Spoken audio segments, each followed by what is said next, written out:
Amém. Podemos sentar todos, por favor.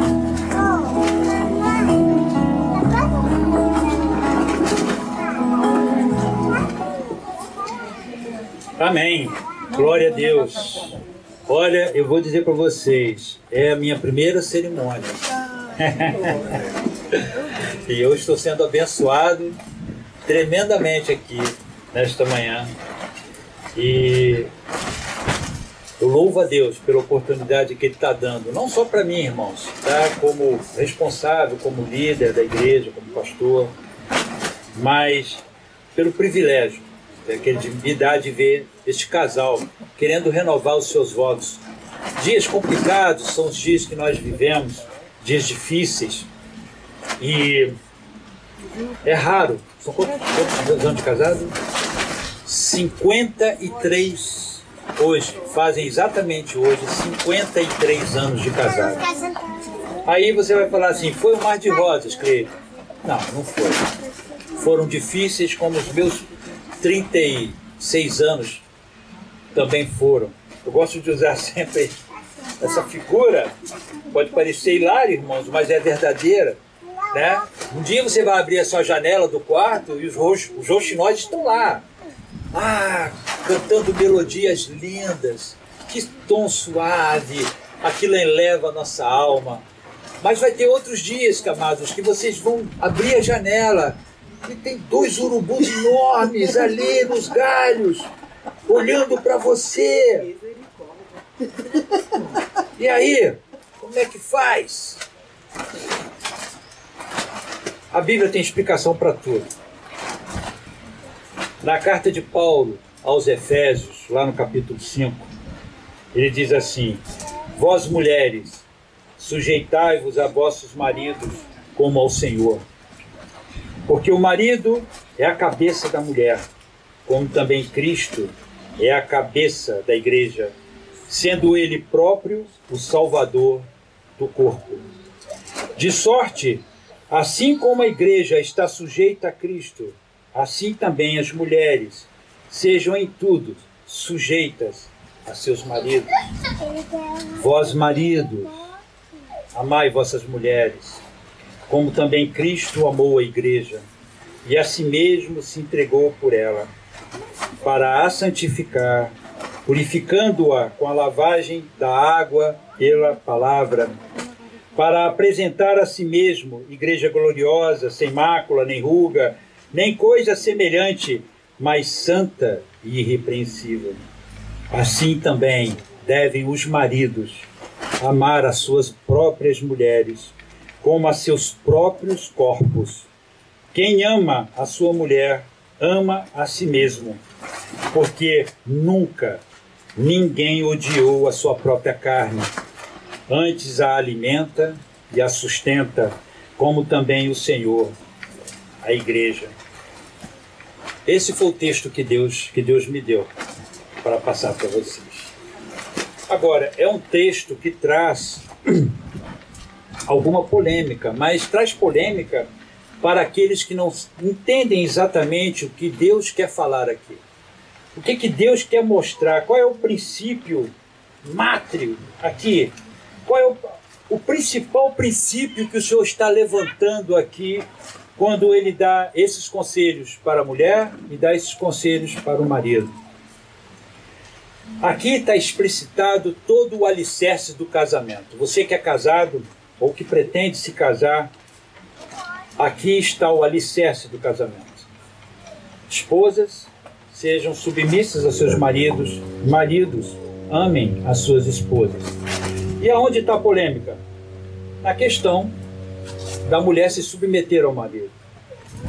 Mas esse é o ponto. Como é que é isso? Como é que é isso feito da forma de Deus? E é sobre isso que a gente vai comentar um pouquinho aqui, que é a mensagem, é a base do que nós precisamos todos aqui aprender. Embora tudo que está sendo feito aqui seja para vocês dois. Então vamos lá. Nós precisamos entender, compreender uma coisa. Que no princípio, quando Deus criou o homem e criou o mundo, tudo era perfeito. O conceito de perfeição, nós não temos ele direito dentro de nós, porque não há parâmetro no mundo onde nós possamos mirar, olhar, né, e entender esse conceito. Então, como é que é perfeito? Se eu chegar para qualquer um de vocês agora e perguntar o que é perfeito, vamos ter várias respostas, mas nada conclusivo, porque nos falta o parâmetro da perfeição para nós entendermos melhor isso. Então, dentro da nossa insuficiência, vamos tentar explicar um pouco melhor sobre isso. Então, nós temos lá um mundo perfeito. Deus cria o mundo com todas as coisas funcionando de forma perfeita. Parem para pensar nisso. Não tinha erosão, não tinha agente destruidor, não havia presa, não havia predador. O mundo era perfeito.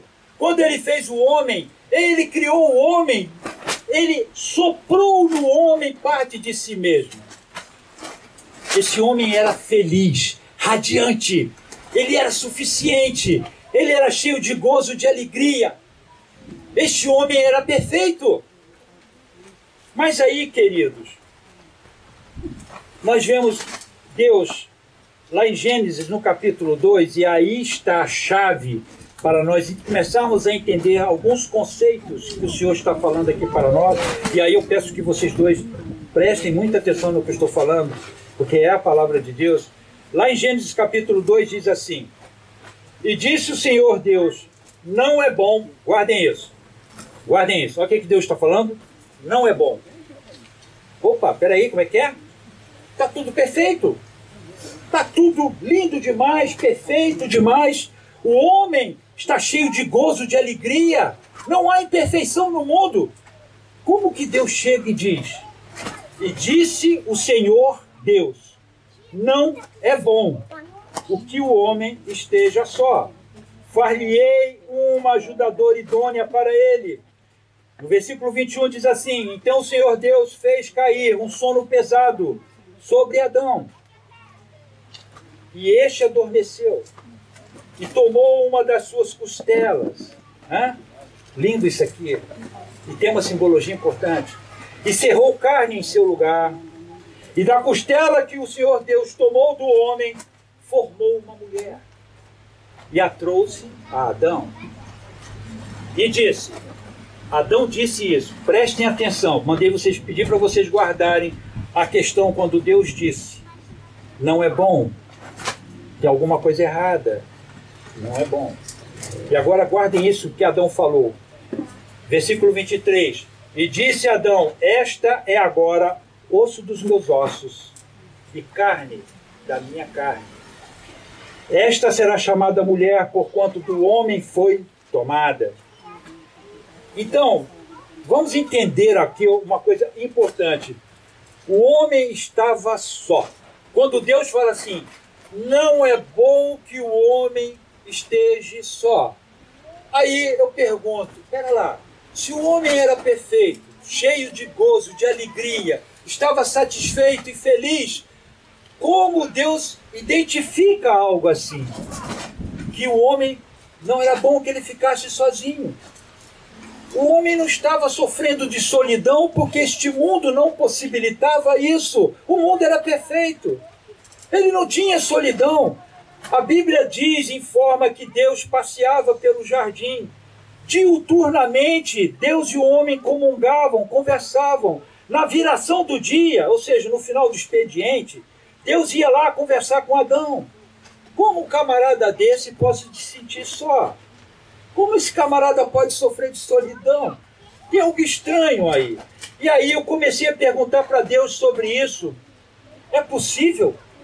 Será que é possível Deus criar uma criatura perfeita com um detalhe imperfeito em si? É possível isso? A resposta está aqui, meus queridos. Quando Deus menciona uma ajudadora idônea, vem logo a seguir neste verso, mas não é bom que o homem fique só. Vou fazer para ele uma ajudadora idônea. Dá uma pausazinha, dá uma paradinha aqui, médico. Raciocina comigo agora. O homem era perfeito, feliz, não estava sozinho, não tinha solidão, não tinha tristeza. O mundo era lindo. E aí Deus chega para ele e chega para essa situação, não para ele, diz, e observando, ele diz, não é bom que o homem fique sozinho. O que Deus estava querendo dizer com isso, Arquimedes? Simples. Ele responde aqui, e nós passamos batido em cima disso. Ele não diz assim, eu vou fazer para este homem motivo de divertimento. Né? Ele vai se divertir. Eu vou fazer para este homem um objeto sexual para satisfazer todos os seus anseios. Eu vou fazer para esse homem, tá, algo, uma pessoa que possa lhe servir todo dia, seja a sua serviçal, que ele estale os dedos e ela esteja ali. Foi isso? Não é isso que está escrito no texto.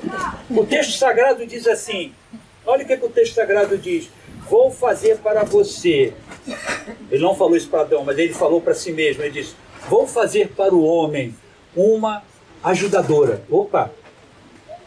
A coisa começa a tomar uma outra direção aqui, porque Deus forma um mundo perfeito, um mundo lindo, tremendo, mas cheio de demandas. Porque ele chama o homem e fala assim, camarada, tu vai ficar aqui agora e você vai cuidar desse jardim, você vai cultivar esta terra. Ele instituiu o trabalho. E eram tantas as demandas neste mundo que este homem passa a gerenciar. Mas acontece que Deus identifica não uma falha na sua criação, mas uma necessidade nesse homem. E qual é a necessidade que ele encontra nesse homem? Esse cara não pode fazer isso sozinho. Ele precisa de uma outra pessoa com ele, que tenha aptidões diferentes das dele, que tenha visão diferente da dele, que essa pessoa tenha uma forma de pensar diferente da dele, e que essa pessoa possa contribuir na administração deste mundo. A palavra ajudadora, ela simplesmente dá essa conotação, que o objetivo de Deus não foi um ou nenhum outro, a não ser dar ao homem uma pessoa que ficasse ao lado dele na administração do planeta, na administração de toda a sua criação. E aí ele fala uma outra palavrinha logo a seguir. Vou fazer para o homem uma ajudadora mais idônea. Essa palavra idônea quer dizer a altura, tão qualificada quanto, tão inteligente quanto. Esta mulher que Deus criou, ela foi feita com uma inteligência completamente diferente da nossa. Então ela possui qualidades que nós não temos. A mulher possui uma atenção mais aguçada do que a nossa. Ela enxerga onde nós não enxergamos. Já deve ter tido essa experiência. Ela escuta coisas que nós não escutamos. Ela tem percepção diferente da nossa. A mulher, ela consegue antever determinadas situações. Agora, interessante toda essa situação, que foi a mulher que Deus deu a maternidade, a coisa mais sagrada e mais linda. Deus deu à mulher a responsabilidade de gestar um filho nosso. Interessante como é que a gente começa a ver agora de uma outra maneira. E a gente começa a entender que quando Deus cria a mulher, Ele não cria a mulher um nível abaixo. Ele coloca a mulher no mesmo patamar. A mulher tem o mesmo poder e capacidade de ação. Ela tem a mesma possibilidade de execução. Só que as esferas são diferentes. Mas por que tem que ser assim? Porque é assim na administração. Gente, vamos olhar para como é que funciona a administração moderna. Você tem gerentes de contas, você tem gerente de pessoal, você tem gerente de marketing, você tem gerentes, cada um dentro da sua esfera de atuação. E tem um gerente maior acima de todos, que aglutina todas essas informações. Mas cada gerente é responsável por um determinado setor. Gente, só que Deus foi quem inventou a administração. Dá para perceber? Eu fico maravilhado com, nada contra eles, com os grandes autores de best-seller em relação a como se administrar qualquer coisa, quando na verdade eles estão colocando ali princípios que Deus já tinha colocado no início, quando ele toma homem e toma mulher. Aí o que ele faz? Olha só que coisa linda, meu camarada. Ele faz o seguinte: em vez de ele fazer um novo processo, que o homem, ele pegou lá da lama, lá do barro, amassou e tal, e ali ele soprou o fôlego da vida. Ele simplesmente, ele foi mais sutil. A mulher carrega nela todo o dom da beleza, da criatividade. A mulher tem toda a sensibilidade. Então Deus faz o seguinte: elimina o processo primário, já parte a partir do secundário, e a mulher sai do lado do homem, da costela dele. Parte de um outro início, completamente diferente do homem, mas a partir dele. Por que eu estou falando tanto isso? Porque quando o texto diz, Helena, mulheres, sejam submissas a vossos maridos, a compreensão aqui é outra. A compreensão não é de uma mulher submetida, como infelizmente o mundo diz que é.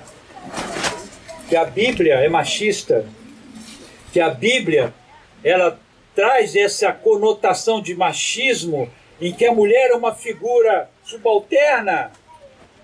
Eu quero que vocês entendam, vocês dois e a igreja entenda, que lá no texto que está em Gênesis, no capítulo 2, se eu não me engano, no capítulo 1, perdão, a partir do verso 27, olha o que acontece ali.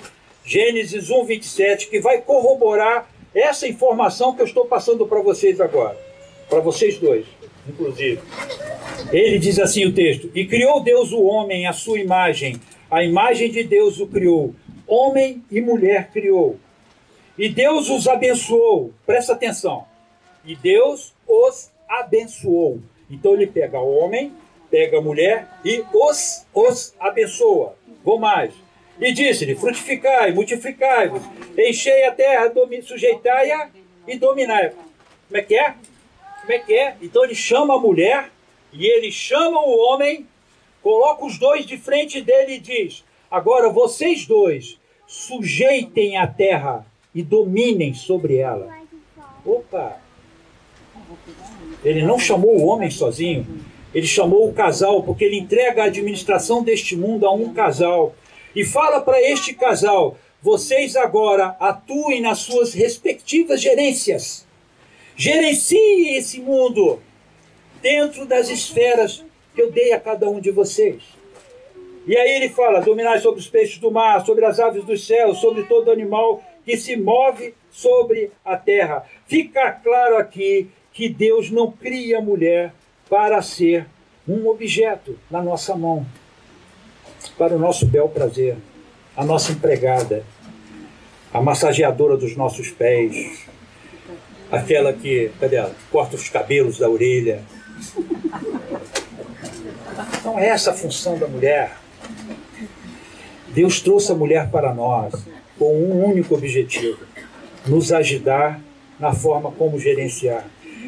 Mas aí surge uma outra questão: como fazer uma gerência dupla? Como é que a gente faz uma gerência dupla? Como é que funciona isso? O exemplo está aí fora na administração moderna, só que Deus foi quem inventou isso. Então lá no início, o que ele faz? Tá? Ele diz assim, ele cria um princípio. E esse princípio é importante que vocês dois entendam, tá? Porque chama-se princípio da unicidade, que é o princípio que existe dentro do casamento. E só o casamento pode proporcionar isso. Tá? Você tem a unidade. O que é uma unidade? É quando você pega duas partes, as une e torna uma só. Ok? Eu posso pegar um cabo extensor de uma vassoura, por exemplo, acoplar nele e ali fica uma vassoura de teto. é o nome que eu dou para ele, mas ela é formada por duas partes. Na unicidade não se existe a junção de duas partes. As partes se fundem. É diferente. Há uma fusão de sentimentos, uma fusão na forma de se relacionar, uma fusão no sentido de como enxergar as coisas. Então, se fundem as duas partes, tornando uma única parte só. Quer um bom exemplo disso? Todo mundo sabe aqui que o aço, tá, é uma liga formada por diversos metais. Você tem ali o ferro, você tem ali o estanho, você tem ali o cobre, o chumbo. São vários metais que, fundidos, passam por um processo de fundição e aí se torna uma liga, o aço. Só que depois de fundido, você não tem como mais separar.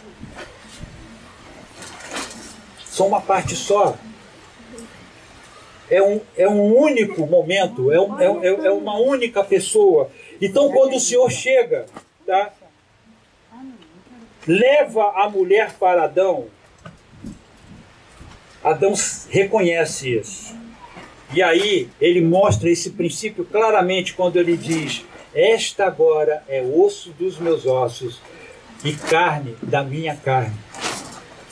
Adão reconhece esse princípio e entende que a mulher que foi trazida por Deus, que ali foi o casamento que foi realizado, tá? Ele traz a mulher para Adão e Adão vê: ela faz parte de mim, ela saiu de dentro de mim, somos uma só carne agora.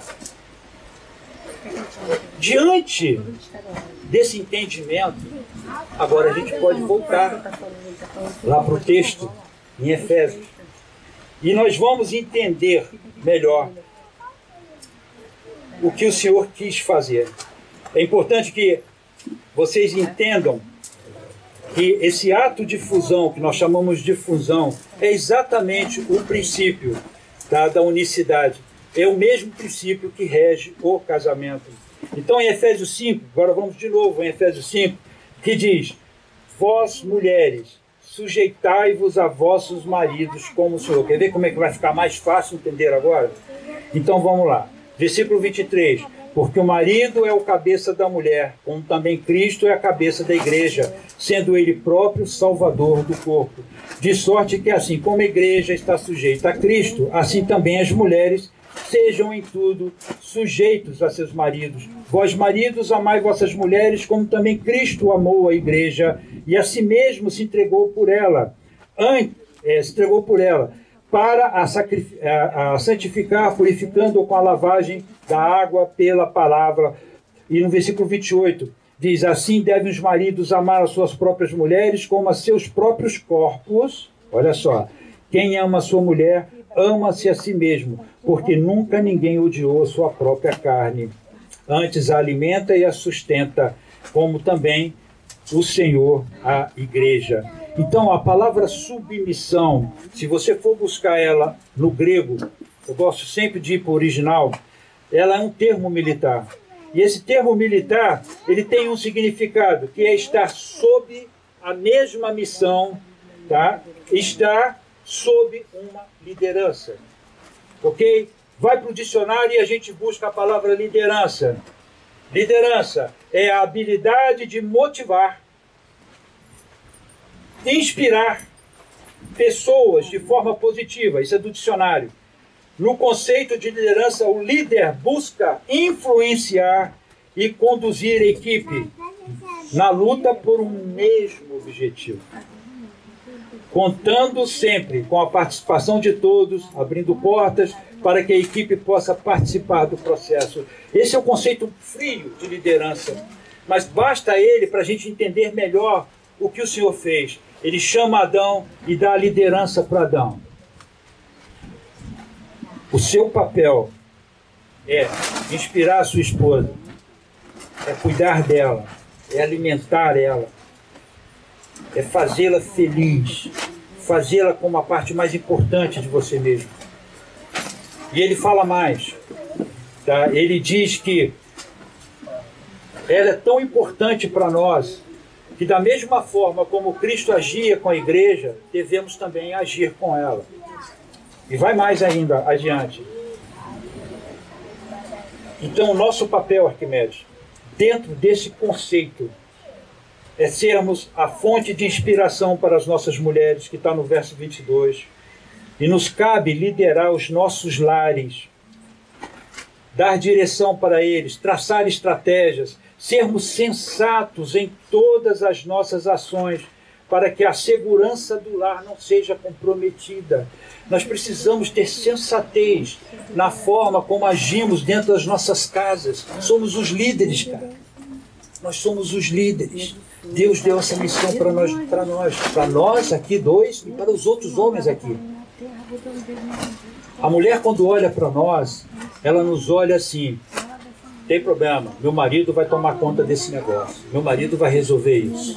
É assim que a mulher nos vê, porque Deus colocou isso no coração dela, já vem de fábrica. E quando a mulher não consegue enxergar isso no homem,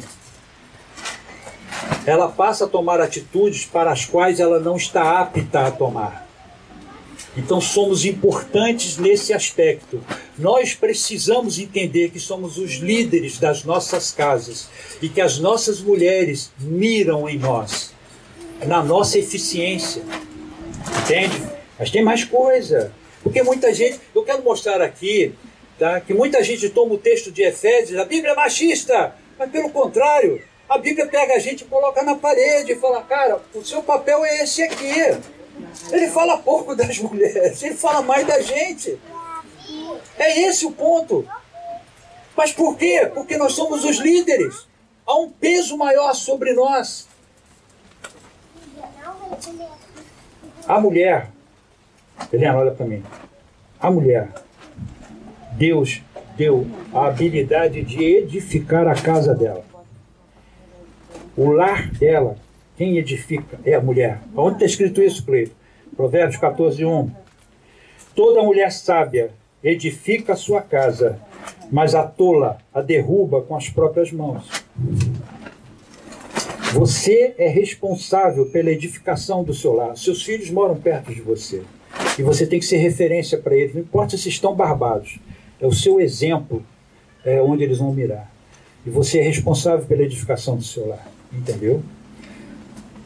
Então, Arquimedes não é apto para isso. Ele não tem aptidão para isso. Agora tem um detalhe, Arquimedes. Não tem como edificar um lugar com uma liderança ruim. Mas também não tem como Arquimedes liderar e ele não vai liderar caos. Não tem como se liderar caos. Entende? Então a edificação do lar é sua, a liderança é sua. Os seus papéis são esses. E quando vocês vivem uma harmonia dentro do casamento, vocês entendem o quê? O que vocês já passam a entender? Como somos um corpo só, vamos cooperar para o mesmo objetivo. Nós estamos olhando para a mesma direção e não para direções opostas. Ok? Vamos terminar, gente?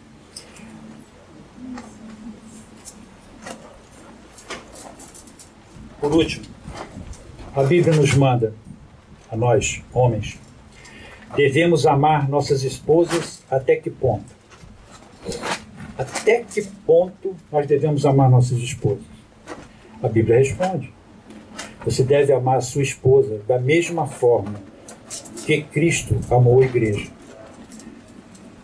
Minha missão, sua missão, e a missão de qualquer marido que está me ouvindo nesta hora, é amar as suas esposas da mesma forma. O padrão é esse. Se você ficar abaixo do padrão, você vai sofrer consequências. Tá? Então, o padrão é amar a minha esposa da mesma forma como Jesus ama a igreja. Aí você vai perguntar assim: Cleiton, mas até que ponto? De novo. Até que ponto? A Bíblia responde de novo. Jesus morreu pela igreja. É assim que Deus espera que eu, você e os demais maridos aqui presentes nos comportemos em relação às nossas esposas. Se precisar morrer por elas, nós vamos morrer. É o que um líder faz. Existe muita responsabilidade conosco. A Helena é importante, tá? Porque isso aqui não é vocês não fizeram um contrato de empresa limitada. não juntaram partes. Eu acho muito errado, vamos juntar os trapos. Não se junta trapo. Não tem como você fazer isso. Não se junta trapo. Vamos ficar. Não existe ficar. Casamento é uma coisa séria, por isso que é feito uma única vez. E aí precisamos entender isso. Porque você torna uma só carne com a outra pessoa. E ela passa a ser o seu referencial, e ele passa a ser o seu referencial também. Quando você olhar para ele, tem que encontrar a força de que você precisa para edificar o seu lar. E quando você olhar para ela, tem que se inspirar na condição dela. E falar, meu Deus, chega na casa, a casa está inteira. Porque a Bíblia diz que a louca destrói a própria casa dela. E por fim,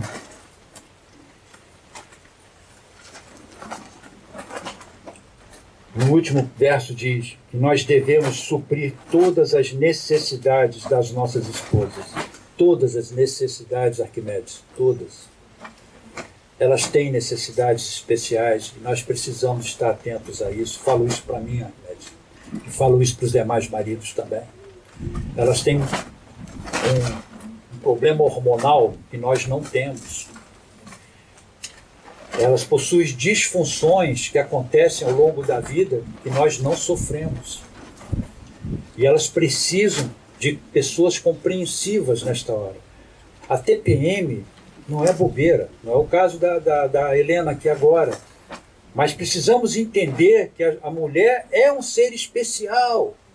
É como eu disse, Deus colocou do nosso lado alguém que enxerga além do que enxergamos, alguém que pensa além do que pensamos. Ele colocou do nosso lado o sistema mais sofisticado de rastreio que existe nesta terra.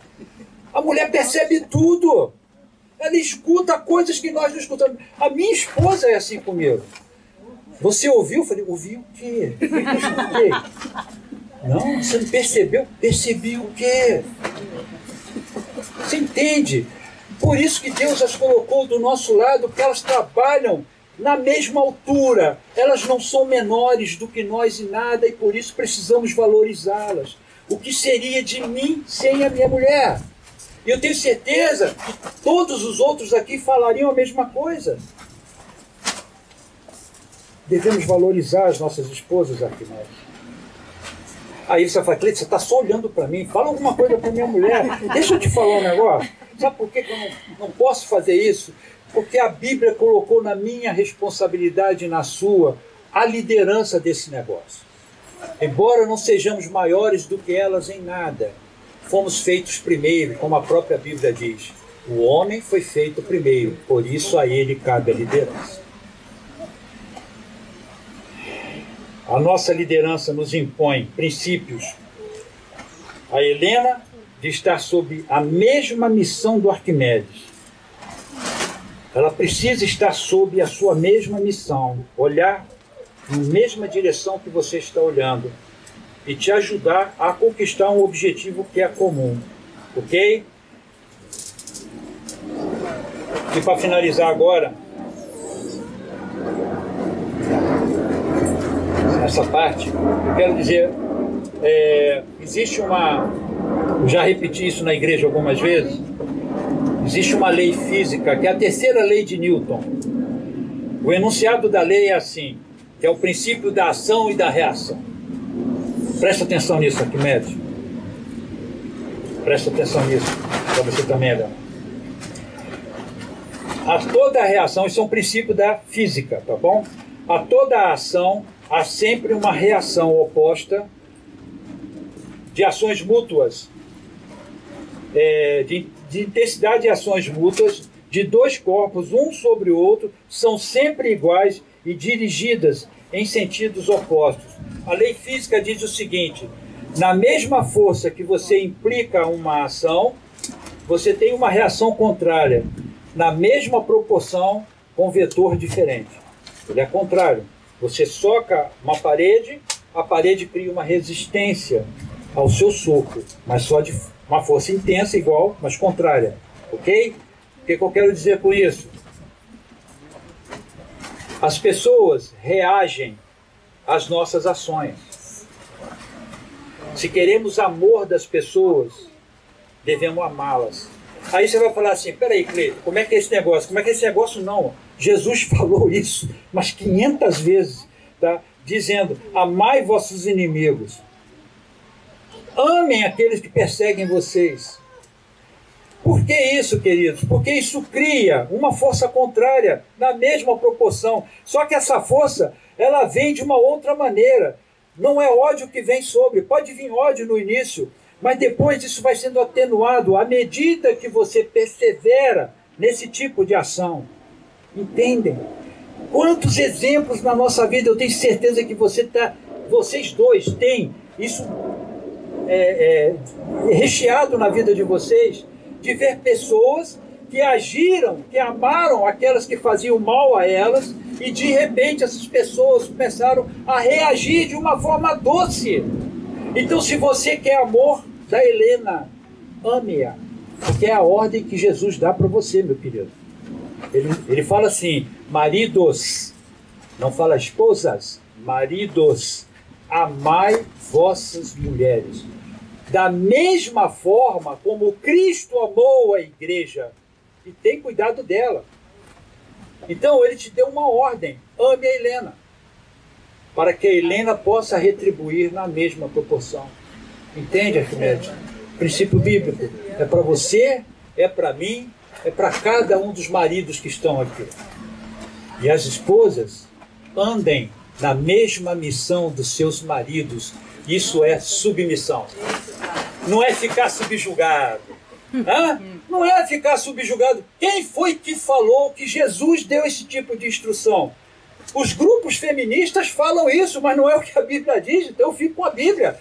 Ficar sob a mesma missão, estar olhando na mesma direção. Isso cabe a você, Helena, cabe a dona Isabel que está ali me olhando, cabe a todas as irmãs que estão aqui, mas cabe a nós, maridos, amar nossas mulheres como Cristo amou a igreja. Amém?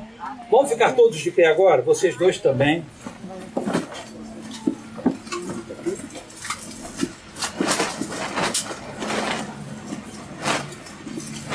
Diante disso, aqui, porque eu sou meio estabanado, tá, gente? Não se assustem, não. Melhor, não, eu seguro. Por que o símbolo usado no casamento é uma aliança? Porque é um círculo. É um círculo. E o que esse círculo nos diz? Aonde começa o momento que você tem que andar na mesma missão que o Arquimedes? E Arquimedes, aonde começa o momento que você deve amar a Helena? A tua aliança está respondendo aqui. Ela não tem início e ela não tem fim. Entendeu? Por isso que a aliança é o símbolo.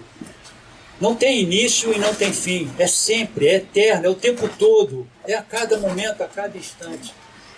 Amém? Então você vai se virar para sua esposa agora. Primeiro você vai pegar a aliança que você vai colocar no dedinho dela. Isto. Você vai olhar para a dona Helena agora. A tua cúmplice. Pega a mãozinha dela. Não erra a mão, como eu já errei. Nem o dedo. O dedo é anular. Não erre. Existe uma... Isso aqui é uma renovação de votos. Então eu vou pegar o voto mais lindo que existe na Bíblia, que é o voto que Noemi,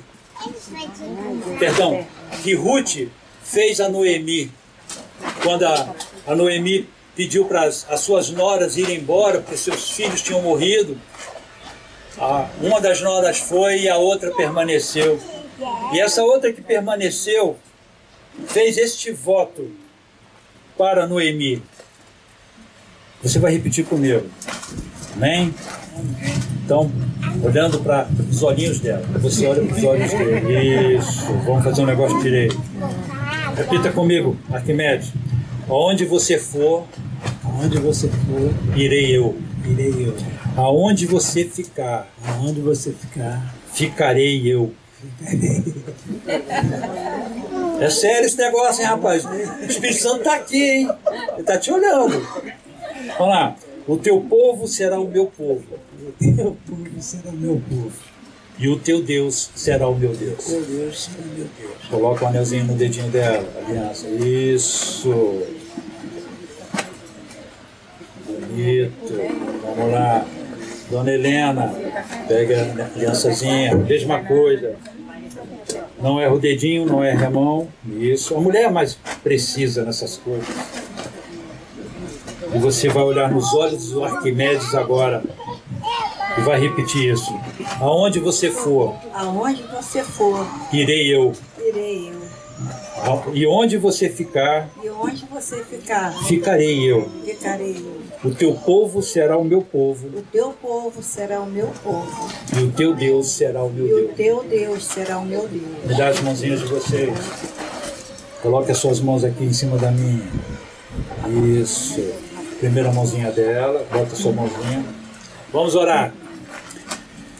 Pai, é uma cerimônia que celebramos a renovação de votos, meu Deus. Votos estão sendo renovados aqui. E, ó Deus amado, como teu ministro, ordenado por ti, Senhor, eu venho pedir a tua bênção sobre esta união, sobre este casamento. São 53 anos, ó Pai, que eles estão juntos. Passaram por muitas situações difíceis que só tu conheces.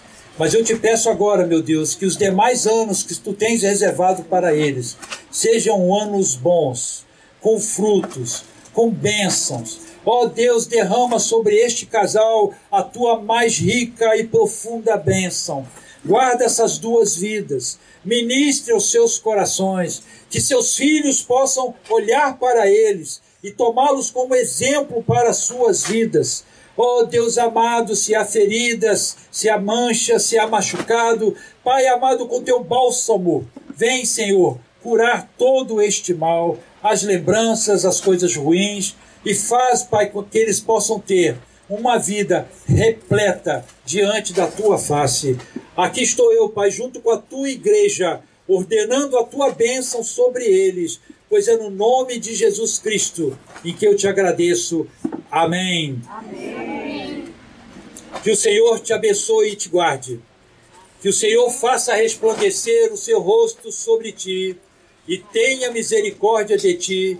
Que o Senhor sobre ti levante o seu rosto e te dê a paz. Beijinho. Aê! Meus irmãos, Deus abençoe a todos vocês. Podem sair.